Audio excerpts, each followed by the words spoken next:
life. It hasn't been for 6 months, or a year, or 5 years, or 10 years.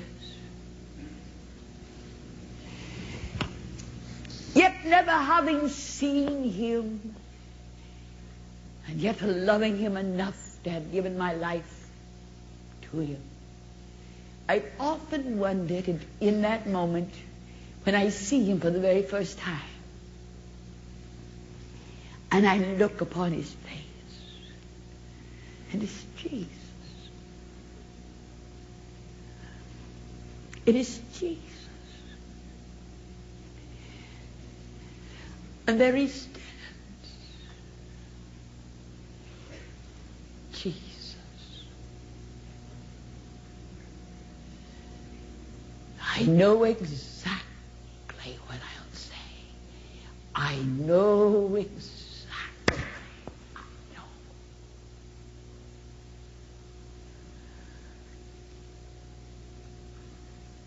I won't say I love you. He knows that. He knows that. If he doesn't know it now, he never will. I won't have to wait till then to tell him. But love is something you do. You keep doing. But when I see him, I'll say just 2 words. I tried.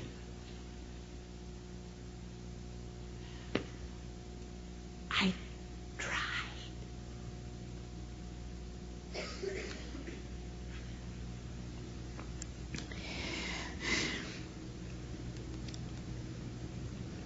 In many things I've been so wrong. I've boiled some things when they should not have been boiled.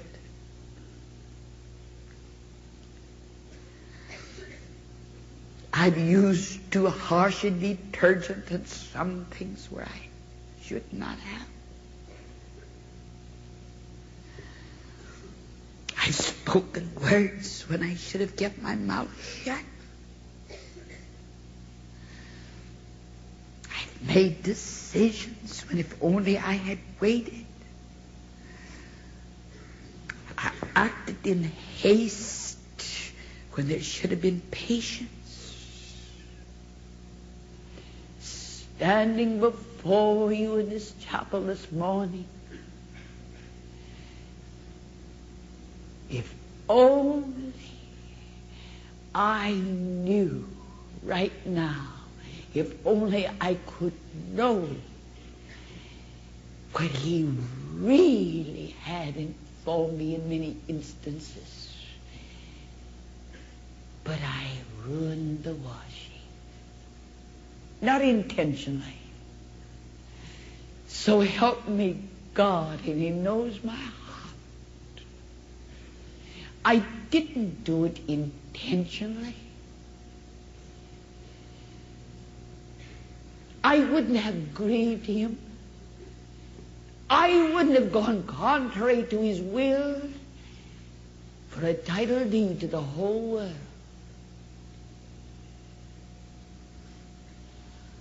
I did it out of ignorance.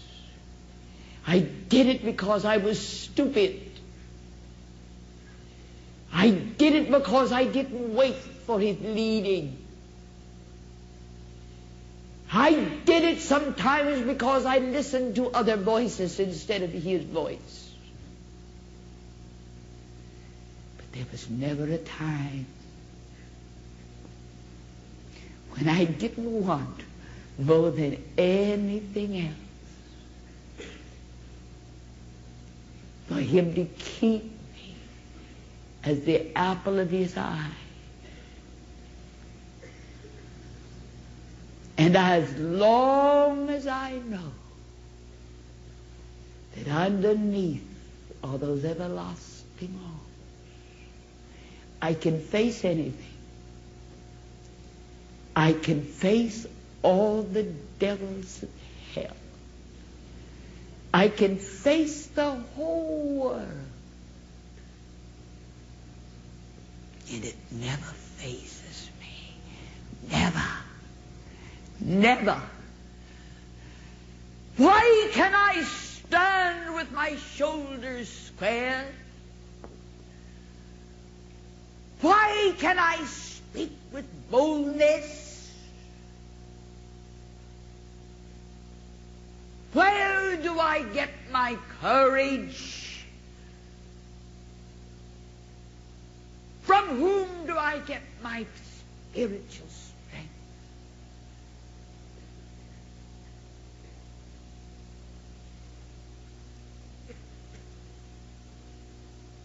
From the one whom I love more than life itself.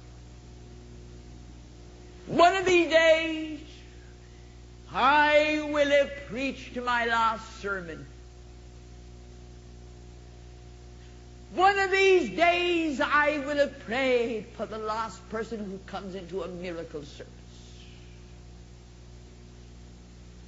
One of these days, my old heart will take its last beat. And the world will call me a fool for having given my life for one whom I have not seen.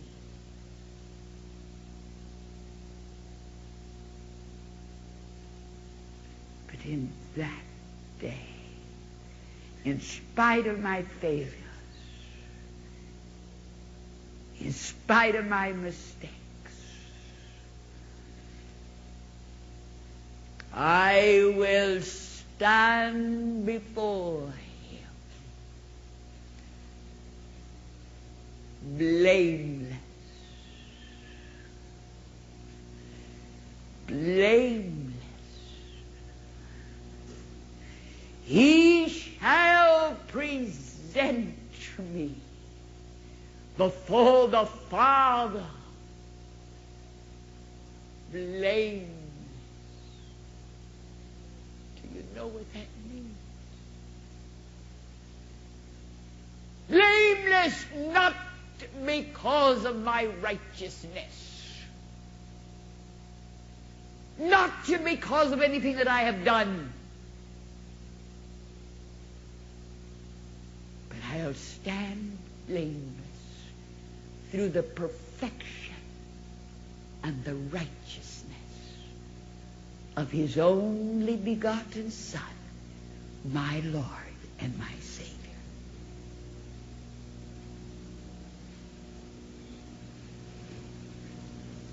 That's what He died for. Eyes closed. Every eye closed.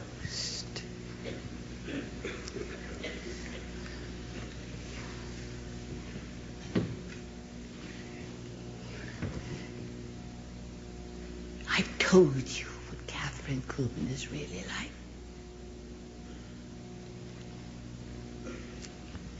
Misunderstood by thousands. Misunderstood.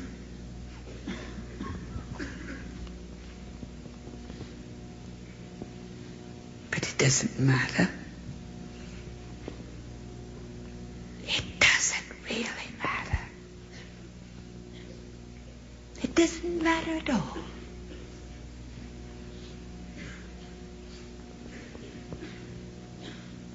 It really doesn't matter.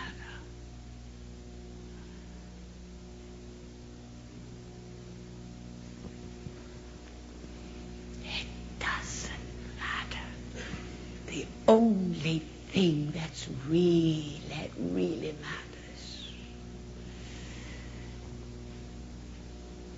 is my relationship with Him.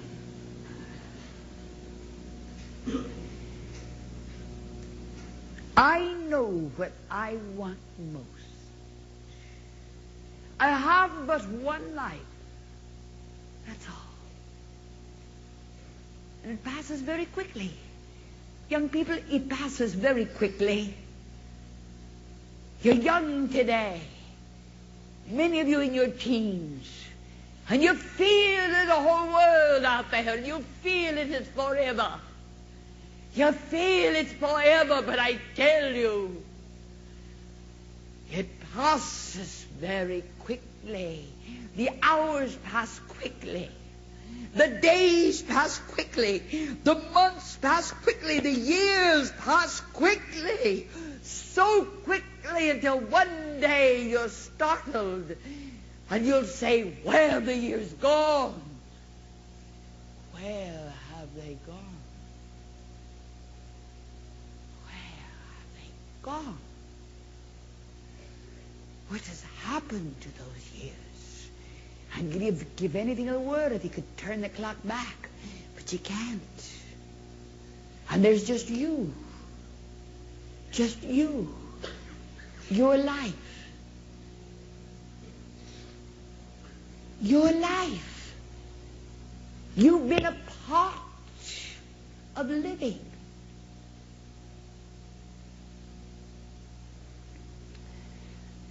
What do you want most? Only you can make that choice. Only you. Only you, the real you.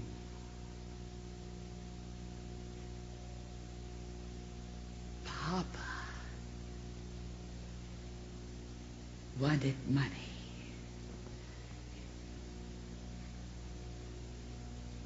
Once he had it.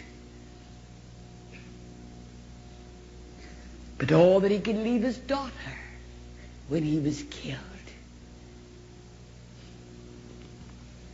A child he loved more than life itself was a $1 bill.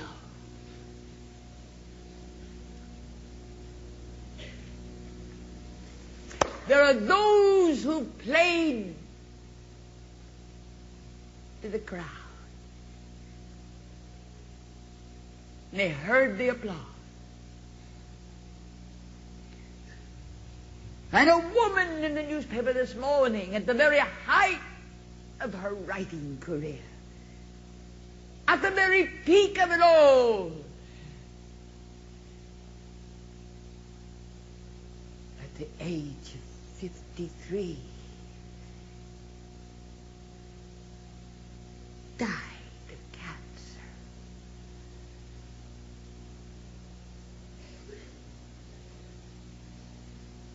What do you want most?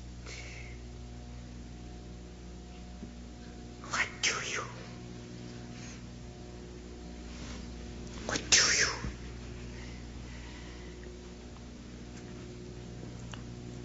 I ask you. He asks you. Baby, you haven't thought of it seriously. You've been so determined to get it. You've been so determined to get it that you haven't really cared or thought too much about it.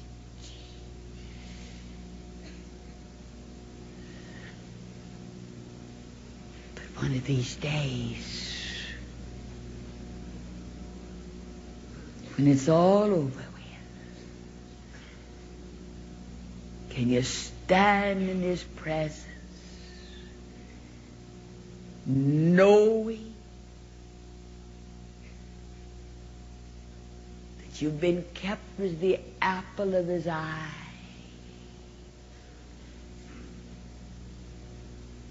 That you've been covered with his wings? Oh, beloved, to be in a position where you're completely hidden under his wings is so secure. You feel so secure. There's such security. I can't tell you what that feeling is. You become a very secure person.